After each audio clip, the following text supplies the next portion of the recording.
I literally saw a reel with this guy Metro Boomin. He's like a producer from Atlanta, or probably from Atlanta, and he had a tux on and he was conducting an orchestra playing his music, and that like went viral for me. That like blew my mind. I was like, that was so cool. I can't believe they just took a Metro Boomin song and played it with live strings and horns. When that Instagram came on my phone, I loved that. Would Exactly. you go see that? Probably. Like that one to me was really cool, and I haven't felt that way necessarily about like the Christmas concerts or the Rockettes, like the things I did as a kid in a while, Right, like the but Nutcracker or yeah, yeah. So this song was pretty current. Like it's something that just came out maybe in the last 12 months, and then it was, I think, like a limited edition, concert series. I'm not sure in what city.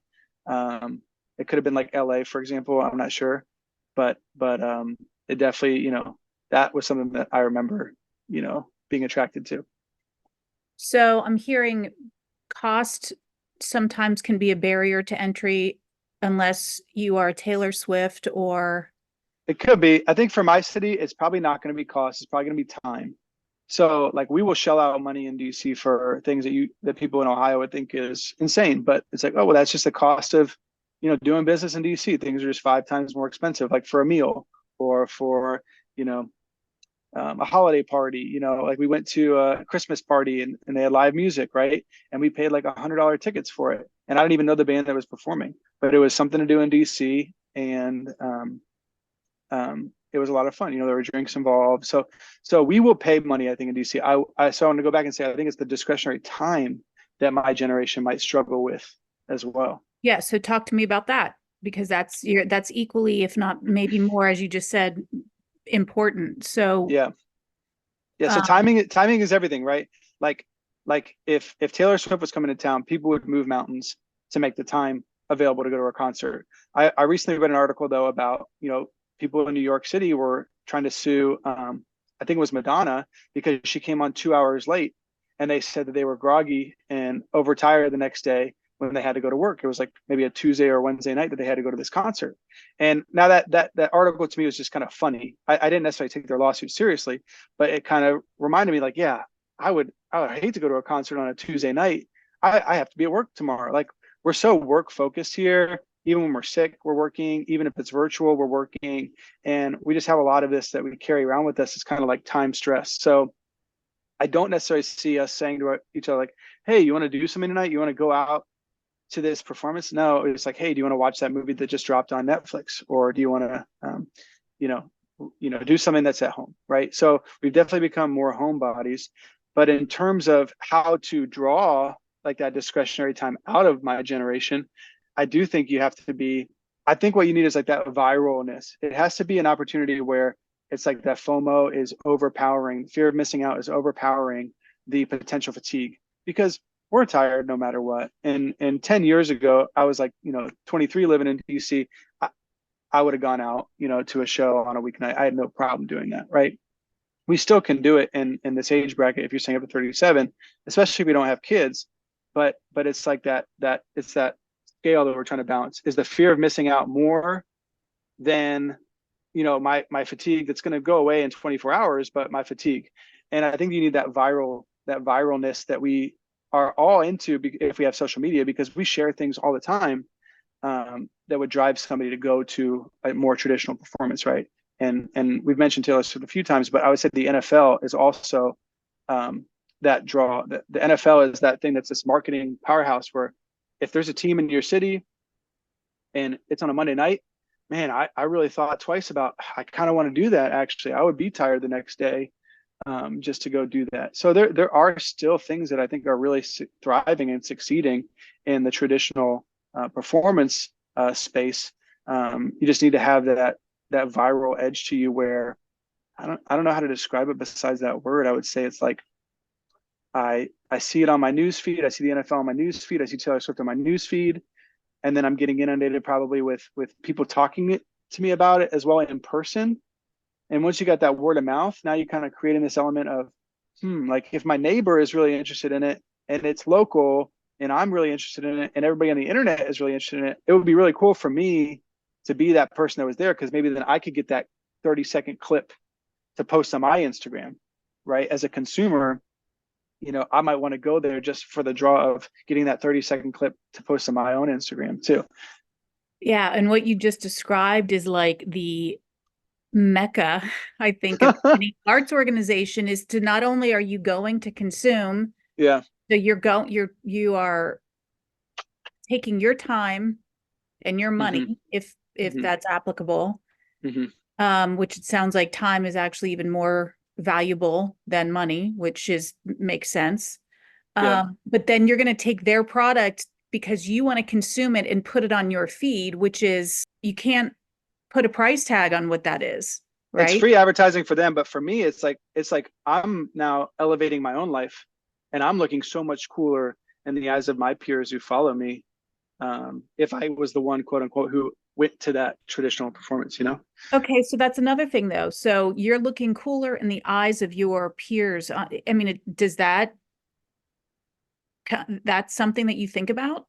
definitely. Like, and I'll bring other examples. I'm somebody who like art already, but if I was there, like my mom went to England to watch the Queen pass or the King pass. If I was there to watch the King pass, like that would elevate me, and I would spend all the money and time I needed to be there for that moment. Um, Same thing with like a sporting event. When I go skiing, same thing. It's like I'm going skiing, but I'm not just going skiing for me. If I'm on this like really epic mountain, I'm doing it for that 30-second clip. So I can Yeah, either keep it in my phone or share it, on social media. right. I paid $200 for this ticket, but I'm getting a video out of it on my own phone. So it's kind of like a transaction. There's like a transaction happening there too, right? Yes. Yeah. I think the people who are capturing my age group in the performance traditional space right now, the best is Las Vegas. So for the first time in my life, I went to Las Vegas. I spent more money, more time that week than I've spent on any vacation that I could think of. And part of it was performance art. We went to the show I'd never even heard of because we were in Vegas at the night. It was nighttime. We needed something to do. And we didn't see Adele. We didn't see Usher. We didn't see all the name brand people. But that show was still so um, important to me that I was there that I took videos of it and I posted on my social media video of it. So social media. It was And I don't know how much people would argue that Vegas is traditional performing arts, right? Because okay. I think of traditional, I think of the orchestra and I think of the Good opera good and I point. think Yeah. of local professional theater. Good point. That's a really good point. Vegas to me So is more contemporary live mhm, entertainment, mhm, not so, and that again is a issue that I think that the arts, quote, have put themselves in a box where yep.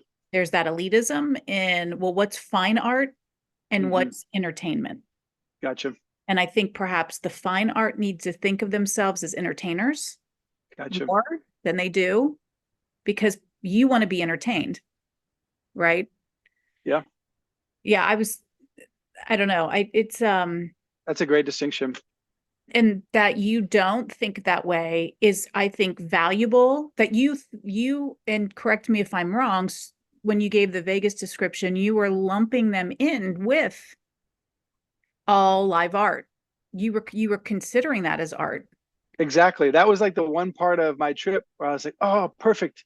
I'm doing art because we went to the pool, we went to the casino, and then there was the dinner. And then after dinner was the performance, right? And so in your mind, you're like, well, traditional would be you go to see an opera.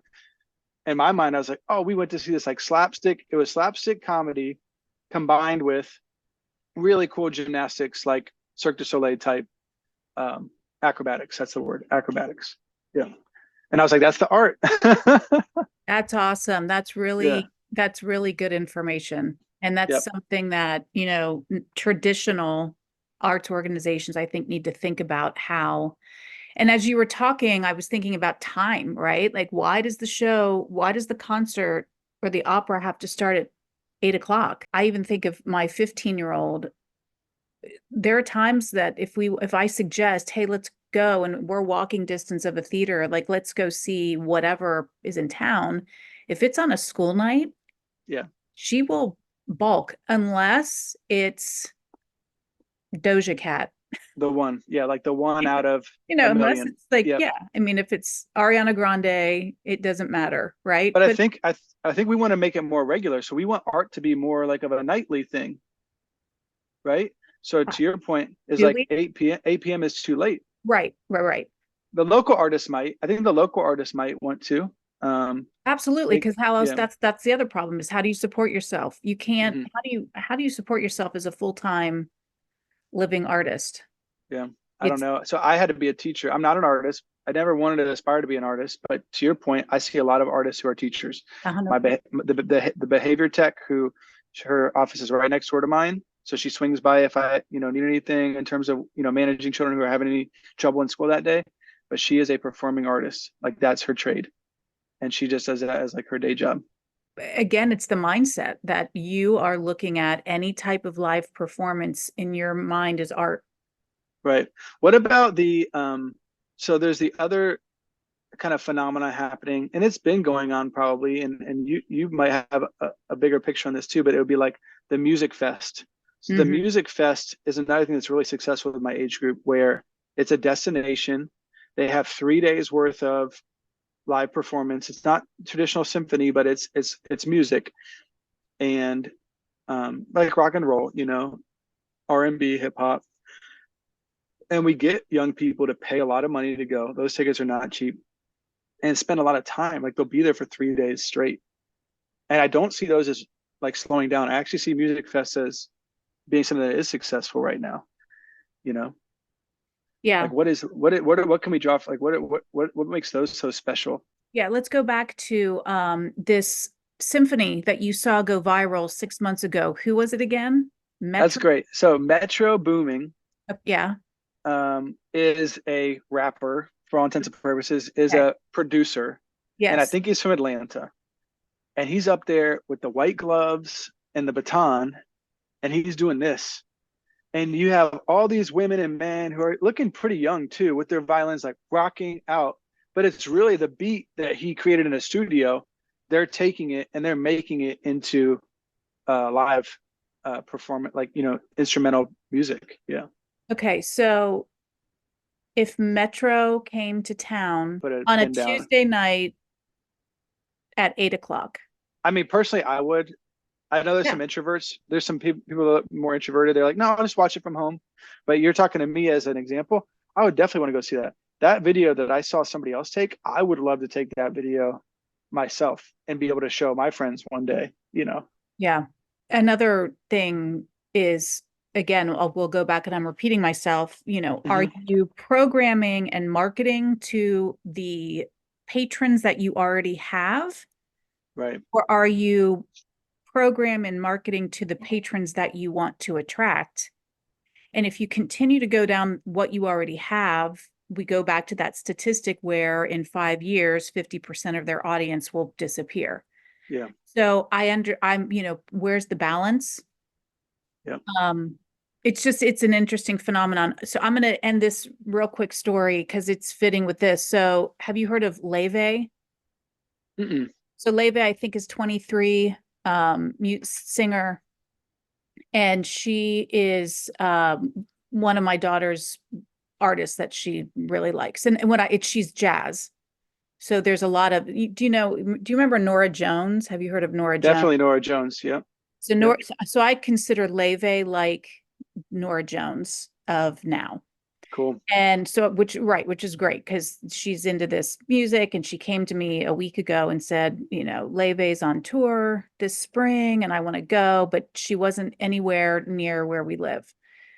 So she's looking at Boston and during the school week. And it's like, dude, you're in And like, and it's Boston, so we're having to go through some things where, of course, me being the passionate arts mom, and I want to support that she loves music so much and is collecting vinyls now and all this stuff. So mhm. I looked at the schedule, and Laufey is going to be in Pittsburgh in June. And I'm like, hey, this is a 3-hour drive. Let's go to Pittsburgh. Let's check it out, spend the weekend, summertime, awesome. Cool. So I get 2 tickets, and 30 minutes later, I like walk into the room and her face is like blank.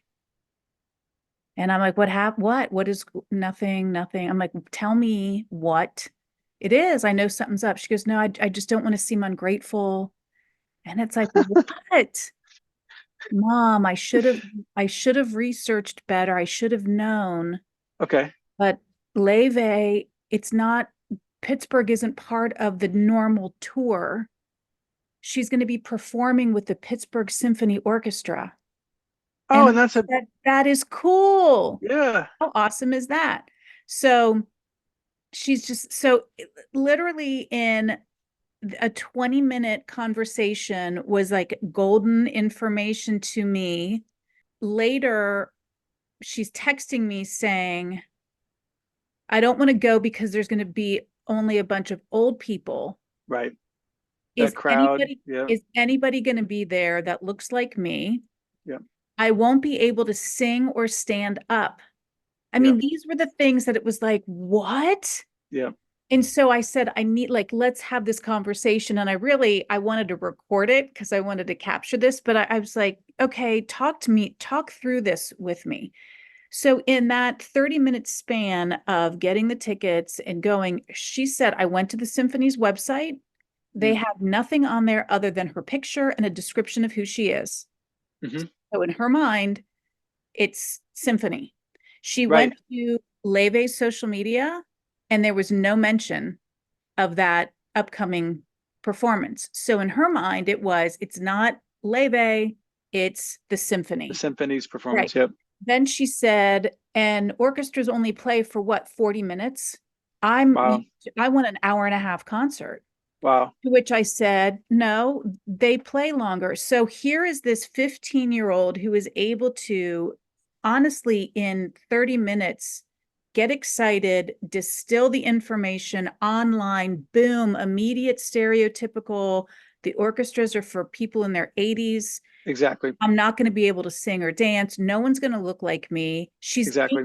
Is she even going to sing her own songs? And arguably the symphony is going to play those songs so beautifully that Correct. it might enhance her Correct. songs. So I went on YouTube and I found Laufey performing with the LA Philharmonic and then also in Iceland. Cool. And I sent those links and I said, please just watch these before you make a decision. Because she was ready for me to resell the tickets.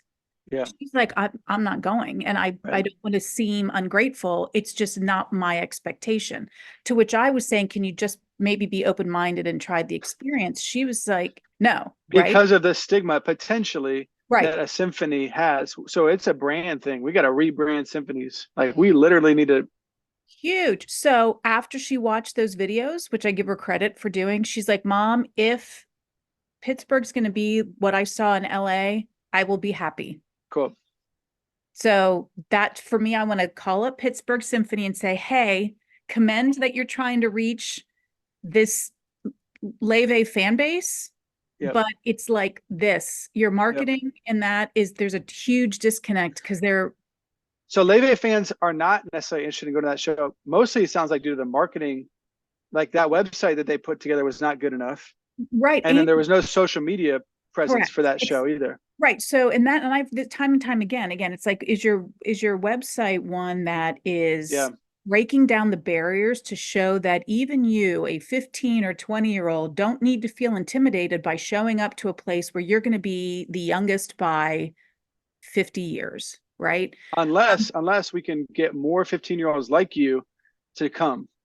Right. So there's like this and like, then they're going to post, and then she's going to post because she's like the gold market that she's going to post she was there. The last thing that I want to say about this too is that's a crazy story. I love that. I mean, when she was telling me, it's like, I am living, like, this is reality of what I think about every day. So the last thing is her comment, which I thought was really valuable, is she went to Laufey's social media and there was no mention. So my advice to whatever traditional arts venue that's bringing in a contemporary artist, have it in the arrangement that the contemporary artist needs to promote on their social media that they're going to be there to make it seem like, yes, this is going to be approachable. And you actually, I, again, think that it could be even enhanced because you've got a live orchestra behind you performing. I do too. A lot of times these Laufey, like, or whoever the headliner artist is, we don't necessarily go to the show anymore, but if they could get if they could somehow package a symphony being a part of the show, that might draw, me, who I'm staying at home and watching the show on my TV, it might draw me there. So that the Right. symphony potentially has the power to enhance the artist. 100%. Great example. Great example. It's the combination of where does entertainment, let's say Laufey is an entertainer, and traditional symphony or traditional art, performance art, where do they intersect? How can they both support each other? Like we might need the symphony to ride on the back, ride on the coattail of the entertainer now. Right. Right. For a few years or maybe for a generation to get Well, back into the well, for generation. relevance, until the point where perhaps you go, right, and you see Metro, because that what your whole description about Metro is the exact same Exactly, it is. It moment is. that a 15-year-old had about her artist. But Mm-hmm. so you may be willing to go see Metro now on a Tuesday at 8 o'clock, right? Mm-hmm. But in 20 years, based on that experience, you may be willing then to, To hey, go you see a know what? symphony. Right, like let's go because you've Because I already, have nostalgia. It's like, oh, I went to that one time. Now they're redoing that concert. Metro's not here anymore, but they're yeah, playing his songs. yeah. And the thing that I hear too, though, it also is the intimidation of even entering a symphony hall. Yeah, What do that I that's wear? What do I do? What do I wear? How do I yeah, act? Is there intermission? Is it only 40 minutes? We need to break all of that down so it's approachable. that's So, fascinating. well, this has been great. I really appreciate your time. No, it was I fun to talk.